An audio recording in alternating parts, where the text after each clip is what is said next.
It's a question from Invoking Theism, which says, if a canonical theism is a good God justifying reason, he made a mistake, a typo there, for the instantiation of Darwinian worlds, then doesn't that add to the complexity of the hypothesis of the theistic response? So I think what he's trying to get at here is if we look at saying that maybe God would instantiate like a world with like evolution for like the allowance of like a canonical theism, would that make like theism a more complicated hypothesis when trying to explain like the world? Let me just read that for a quick second here.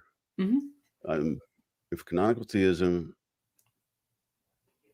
is a good God justifying reason. Okay. Yeah, well, I guess it is kind of adding complexity to theism, because you've got, instead of a very simple story of God saying, let there be this and let there be that, and there was this and there was that. I mean, that's a very simple, straightforward story. Instead of that story, you've got this Darwinian story. Yeah. But I guess the question would be, is it a kind of complexity that is so clumsy and incorrigible that it makes theism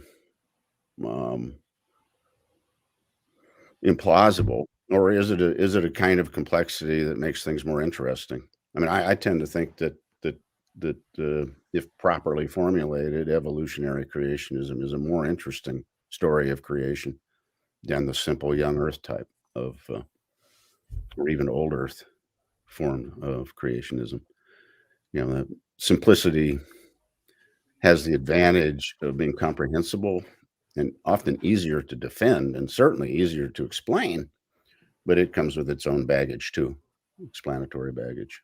And you guys are well aware of those